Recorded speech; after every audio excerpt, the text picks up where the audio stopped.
રાજ્ય સરકારના વન અને પર્યાવરણ વિભાગ દ્વારા આયોજિત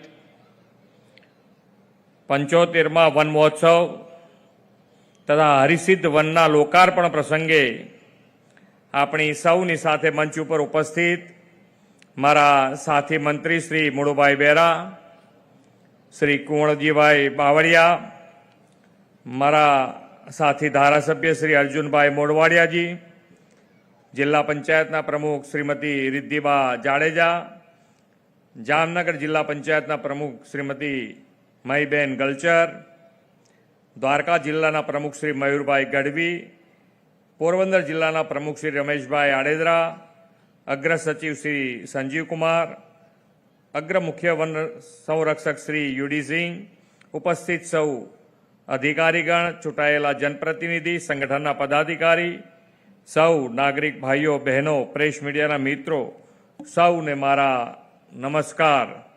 જય દ્વારકાધીશ. ક્યાંનો ક્યાં ડેવલપમેન્ટ આવ્યું છે.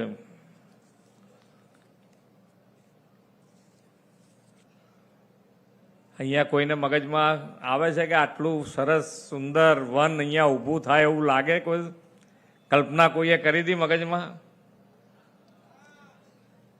માન્ય નરેન્દ્રભાઈ, આ વન મહોત્સવ અને વન મહોત્સવ દરેક જિલ્લામાં થાય અને આ 23મું છે. આ 23મું વન છે. આ 23મું વન અને કયા સ્થળે ક્યાં છે આપણને એમ લાગે કે ભાઈ ના, ખરેખર જે વિચાર, એમની દ્રષ્ટિ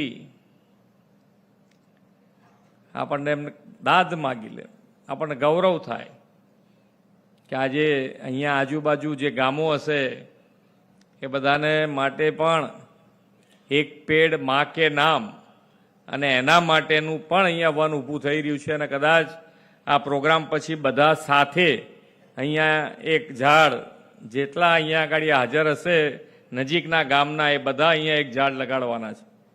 એટલે અહીંયા કેટલું મોટું વન ઊભું થશે.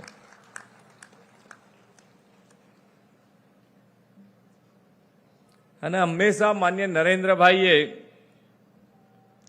પર્યાવરણને સાથે રાખીને વિકાસ એ એમના મૂળ પાયામાં રહ્યો છે.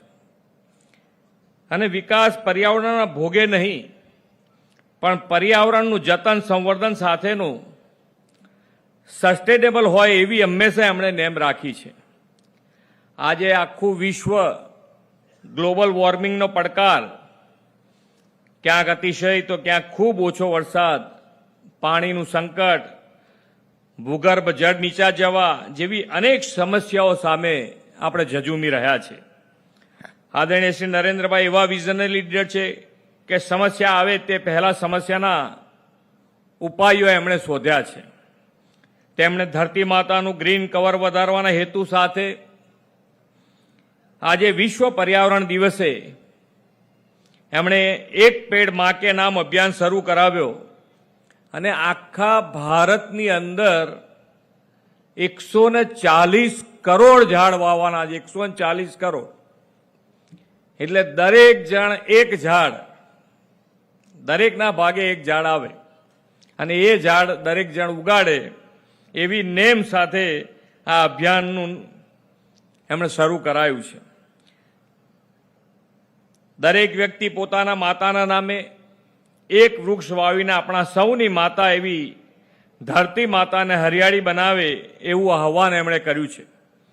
વડાપ્રધાનશ્રીએ દરેક આહવાનને ઝીલીને ગુજરાતે તેમાં અગ્રેસર રહેવાની હર હંમેશા નેમ રાખી છે. આ વર્ષે 75મા વન મહોત્સવ અન્વયે સમગ્ર ગુજરાતમાં એક પેડ માં કે નામ અભિયાનને આપણે વેગવાન બનાવ્યું છે. અહીં હરિસિદ્ધ વનમાં 41,000થી વધુ રોપાઓ વાવવામાં આવ્યા છે. ગાંધીવી અને આસપાસના લોકો પણ અહીં વૃક્ષ વાવવાના છે. આવનાર માર્ચ મહિના સુધીમાં 17 કરોડ વૃક્ષો આખા રાજ્યમાં આપણે પણ લગાવવાના છીએ. અને એક પેડ માં કે નામ અભિયાન અંતર્ગત આ વન મહોત્સવમાં વન વિભાગ લોક સહકારથી 5,000 જેટલા માતૃવન એક પેડ માં કે નામ નિર્માણ કરવાના છે. આપણે તો બાળકોમાં પણ વૃક્ષ ઉછેરે અને જતન ના સંસ્કારનું સિંચન થાય તે માટે 53,000 હમણાં 2 દિવસ પહેલા જ આંગણવાડીઓમાં 3.25 લાખ વૃક્ષો એક પેડ માં કે નામ અભિયાન અંતર્ગત આપણે લગાડાયા છે. એક પેડ માં કે નામ અભિયાન અન્વયે 7.25 કરોડથી વધુ વૃક્ષોનું આજે આપણે વાવેતર કરીને ગુજરાત રાજ્ય આખા દેશમાં બીજા ક્રમે છે. આવનારા દિવસોમાં જનજનના સહયોગથી આ અભિયાનને જન આંદોલન બનાવવાનું છે. વધુ વૃક્ષો વાવીને વધુ વરસાદ લાવવાની અને પર્યાવરણ સંરક્ષણની દિશા આપવામાં ગુજરાત દેશમાં અગ્રેસર છે. વન મહોત્સવને આદરણીય શ્રી નરેન્દ્રભાઈ એક નવું સ્વરૂપ આપ્યું અને દર વર્ષે અલગ અલગ સ્થળે વન મહોત્સવ ઉજવવાની પ્રણાલી શરૂ થઈ. માત્ર રોપાના વાવેતર નહીં, વૃક્ષ ઉછરે માટેનો સામાજિક સંવાદનો ભાવ તેમણે ઉજાગર કર્યો. સાથે સાથે રાજ્યભરમાં સાંસ્કૃતિક વનોના નિર્માણને વડાપ્રધાનશ્રીએ પ્રોત્સાહન આપ્યું અને 2004થી આજ દિન સુધી આજે 23મો આપણે વન મહોત્સવ ઉજવ્યો અને આ વન મહોત્સવ હર્ષિત માતાના ચરણોમાં આજે અહીંયા આગળ અમને દર્શન કર્યા. અમને પણ આ લાભ મળ્યો અને માતાજીના દર્શન કરવા મળ્યા. હું મારી જાતને ધન્યતા અનુભવું છું.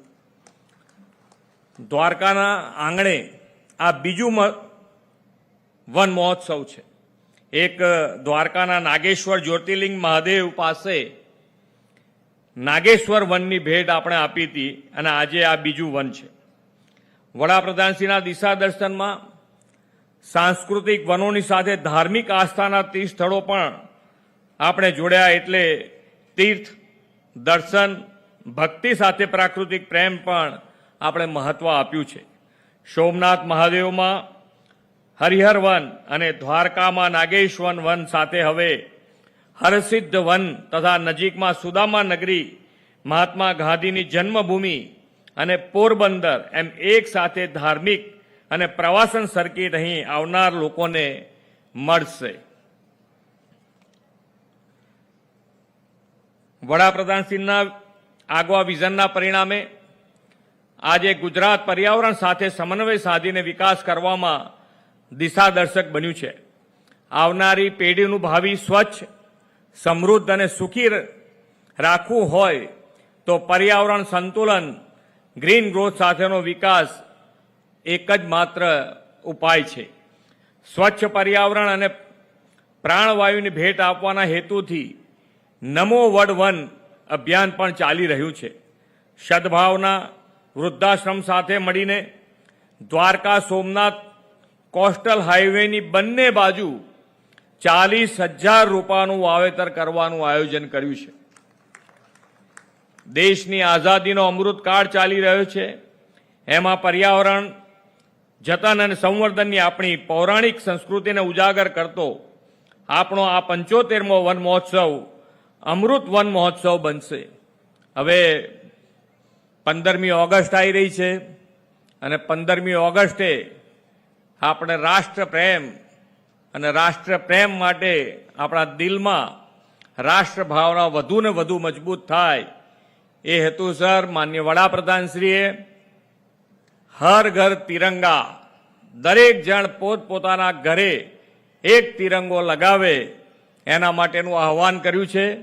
આપણે બધા પણ આ આહવાનમાં જોડાઈ અને આપણા પોતાના ઘરે એક તિરંગો લગાડીએ અને આ હર ઘર તિરંગા અભિયાન આપણું મજબૂત રીતે જન જન સુધી પહોંચાડવા માટે આપણે સૌ સાથે મળીને પ્રયત્ન કરીએ અને 2047માં જે માનનીય નરેન્દ્રભાઈનો સંકલ્પ છે કે આપણો દેશ એ વિકસિત ભારત બને અને વિકસિત ભારત માટે એમાં સૌથી વધારે યોગદાન ગુજરાત આપીને સૌથી મોખરે રહે, આપણે સૌ સાથે મળીને આગળ વધીએ એ જ અભ્યર્થના સાથે વિરમું છું.